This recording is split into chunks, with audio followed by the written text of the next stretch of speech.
Hi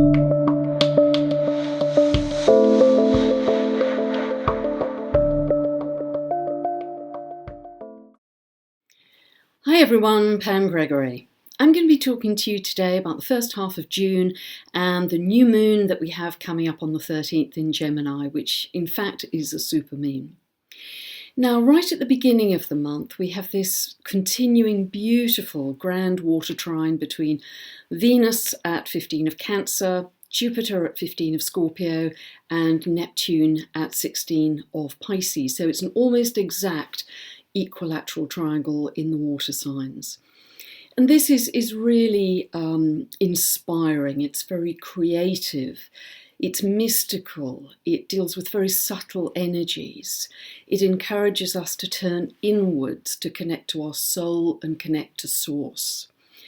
It gives us a love of beauty and nature. So this is a terrific time to be out in nature and being inspired, being creatively inspired by your surroundings, meditating in nature, finding peace in nature, because Jupiter and Neptune in particular are planets that Neptune is the ruler of Pisces, Jupiter is the ancient ruler of Pisces. They're very connected, particularly in combination, to peace. So this is a very sensitive yin energy. It's receptive and it's feminine, quite beautiful. And it's in contrast to the strong yang energy we're going to be seeing through the rest of the month and indeed through the summer. So just a reminder that we can always connect back to that still small voice, which offers us by far the best guidance. But we have this very strong yang square between Mars in early Aquarius and Uranus, which rules Aquarius, in early Taurus. Now, this is going to dominate really for the summer, because it's going to be happening pretty much all the way through to the 1st of October, this aspect, this square between Mars and Uranus. Now, one of the reasons for that is that Mars is staying for a very long time in Aquarius. It's staying for 6 months. It entered Aquarius in mid-May. It will stay there until November. Part of the reason for that is it's actually moving retrograde on the 26th of June, and I'll talk more about that and the implications of that in the next video. But that's why it's kind of going back and forwards, constantly crisscrossing and remaking this square to Uranus. Now, this energy is quite eruptive, it's quite impulsive, it's sudden. Mars adds a bit of fire and an attack to it, because so it's very quick to act assertively without necessarily thinking things through all the way to the end. It's just an impulsive action. There can be frustration and irritation, and tempers can flare. It's that sort of energy, and I'll be talking about what we can do about that personally a little later in this video, but it does have this eruptive quality. Now, we can see that happening in volcanoes and earthquakes. This was happening when we had the eruption of the volcano in Hawaii, which is ongoing as this square is ongoing all through the summer. And so it can have that effect in a geological sense, but it can also mean political earthquakes, which are happening in many parts of the world on a regular basis. So it is that feeling. Now, it's also brilliant for new inventions, particularly technological inventions, new ideas. It's very, very positive for that. But it is quick to act with impulsive action. So as I say, we're going to come on to what we can do about that personally in just a moment. But what's also interesting is that Mars in early Aquarius, it's important to realise that these two signs, Aquarius and Taurus, are fixed. And that can also lead to intransigence or stubbornness on the part of ourselves, or whichever parties are feeling this energy. And the stubbornness can lead to, well, I'm not moving my position, but I expect you to. Otherwise, I'll get assertive. So be aware of that stubbornness if that's coming up for you too, particularly if you have anything in the early degrees of the fixed signs, Taurus, Leo, Scorpio, Aquarius. Very interestingly, transiting Mars is also conjunct the transiting South Node at 7 of Aquarius. That's exact on the 7th and 8th of the month. And in addition to that, it's also conjunct the South Node in the US chart. Here we're looking at what's known as the Sibley chart, set for 4th of July 1776, 10 past 5 in the afternoon, Philadelphia, Declaration of Independence. I find that an incredibly reliable chart, and I've used it for decades. So in that chart, transiting Mars is coming to the South Node. Again, the South Node is at the same position in the heavens as it is in that original 1776 chart. So it's very interesting that the message here, when Mars is connected to the South Node, or any planet is connected to the South Node in general or in a country, it's about the old ways of doing things, the habitual reactions, how we've always tended to react in the past, and perhaps what we need to modify moving forwards in more creative ways, North Node in Leo.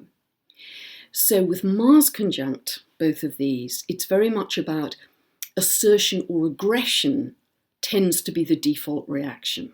You know, we always react that way as a country or as a world. We jump too quickly to action rather than being more innovative and creative with other solutions. So be very aware of that in your personal lives, but also watching that play out in the world.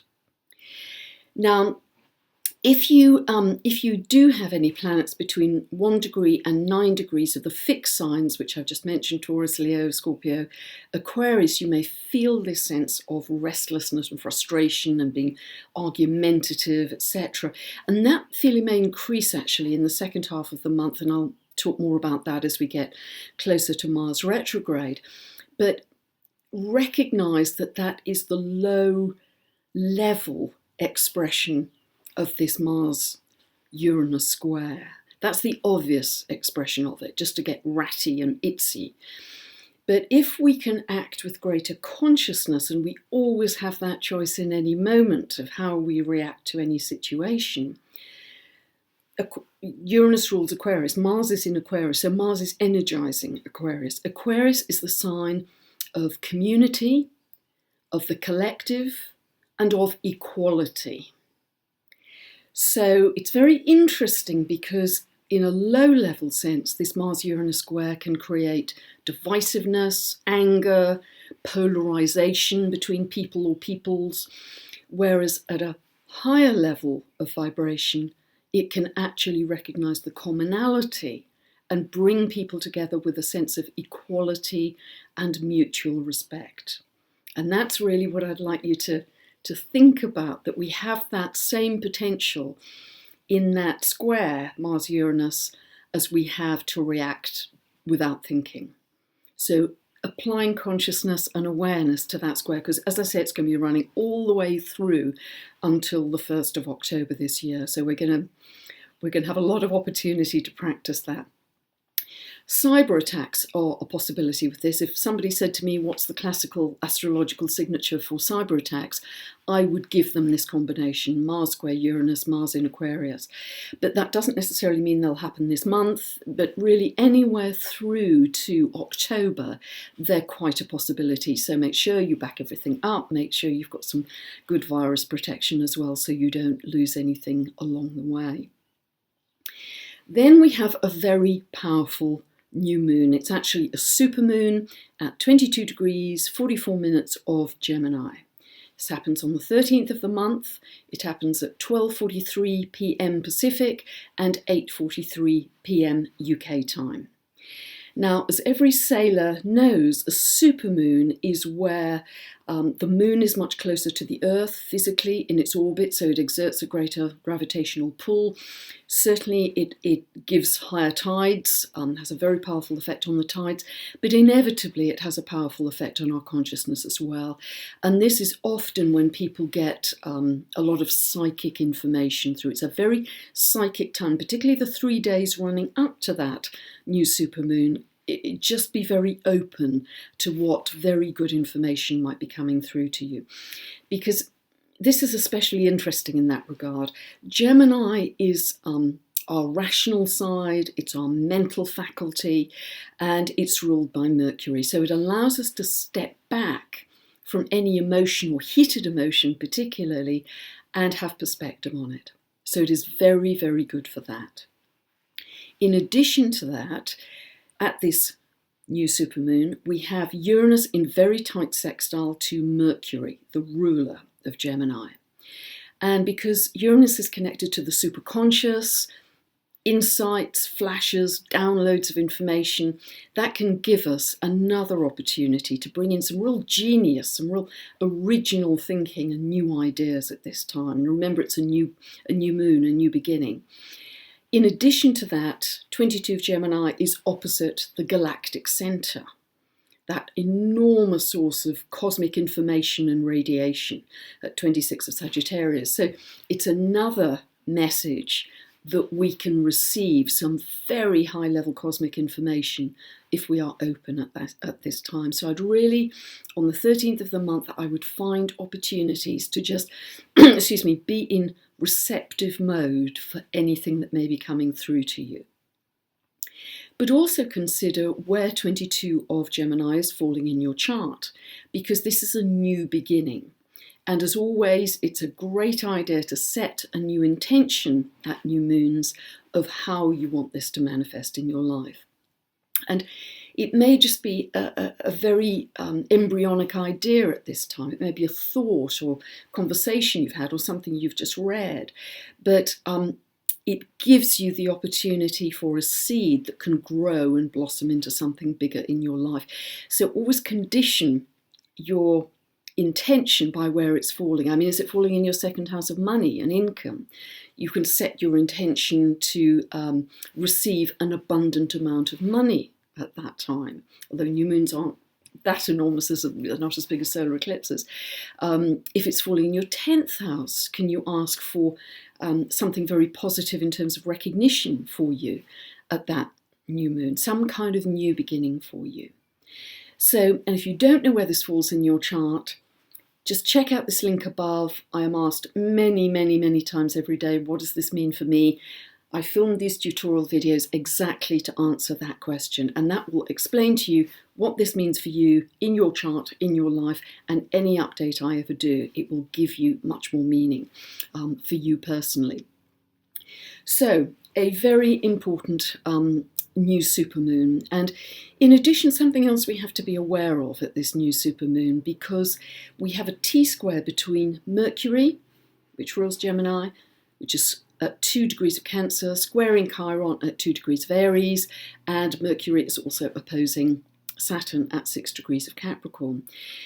So again, at a lower level of consciousness, this is about words that can wound, using our words to wound others if we're being unthinking, or other people's words can wound us equally. And we can also feel very judged. Saturn opposing Mercury is about judgment. We can feel judged by others and go into victim mode, or equally we can judge other people. And really all of those possibilities are operating at the very low level of the expression of that T-square. But if we can shift, which Chiron always wants us to do, to a higher level of understanding, particularly helped by Mercury, the Sun-Moon opposing the galactic centre and Mercury being sextile to Uranus, we can see that at a much higher level of consciousness and creativity. We can avoid the victimhood, we can step back, we can be mindful and use it to actually be very healing, Chiron, in our words to others, helpful and loving and healing and constructive Saturn. What is also very interesting at this new supermoon, and I'm going into this in more detail in my monthly newsletters, which are over 6,000 words normally, something I couldn't fail to mention is if we look at the chart of the US president, his sun at 22 of Gemini is within 11 minutes of exactitude. It's almost exactly, or rather the new supermoon is almost exactly conjunct his sun. the new supermoon is also at the same time, very tightly within a degree, conjunct Mars in the US chart. The US chart which I've mentioned earlier, the Sibley chart. And Mars there is in the 7th house of foreign relations. It's at 21 of Gemini. So, which means, of course, that the US President's Sun is almost exactly on the Mars of the US. And you might think, has this particular administration increased the military budget, for instance? Well, yes, I think that's certainly true. And it's a very simple link, his son as head of that country to Mars. But as I say, this new supermoon is falling on not only his sun, but also on the US Mars. But it's a new beginning. And this is, as I'm filming this, the summit between President Trump and Kim Jong-un is currently today, still set for the 12th of June, but it has been on-off, and it may continue to be on-off with that Mars-Uranus square, which is volatile, unpredictable, and expect the unexpected. But as I speak, if it's on the 12th, it is very, very close to that new supermoon, which has the potential for bringing a new beginning for the president in some way, new beginning about potentially, if we act with consciousness, how that Mars is operating in the US chart. And remember what I was saying earlier, that transiting Mars is conjunct the transiting South Node, habitual assertive reactions, and also in the chart of the US. So we're getting some really, really strong, clear messages here of, in the past, we have habitually reacted with assertion in a general sense, and it's specifically focused on the US at the moment. But maybe we can change that pattern. And I would really ask every one of you that is listening to this video, if all of us can live in a frequency of peace and broadcast peace to the world. Each of us is a divine spark that is adding to the collective consciousness. Every single one of us. So a lot of people usually watch these videos. We can make a difference. That's where our real power lies, to alter the frequency of the collective consciousness if we act as a group, beaming out peace. And one of the wonderful things about astrology, I love its empowerment that it gives us. I love its ability to help us live strategically, with compassion, with consciousness. And I write a great deal about this in my recent book, How to Co-Create Using the Secret Language of the Universe, which is a bestseller, which is doing very well. So you can get that from my website or Amazon. So a lot happening in this first half. I think even more happening in the second half. Just the final thing to say, by the way, is we already have 3 retrograde planets by the time of this new supermoon. We have Jupiter, Saturn and Pluto. And retrograde planets tend to slow things up. They tend to turn things inwards a little bit. And that could be very helpful to stop the leap, stop the jump to impulsivity. We will have another 2 planets retrograde by the second half of June, but I'll be talking about that next time. So if you'd like any more information about my books, my tutorial videos, my 6,000 plus word monthly newsletter, when I can go into much more detail about all kinds of things that I don't have time or don't particularly want to cover in these videos, you can just check out my website, pamgregory.com. You can subscribe for the newsletter on any page, and if you go onto the product page, you can see a lot there. So thank you so much for listening, and have a wonderful new supermoon in Gemini on the 13th. Bye for now.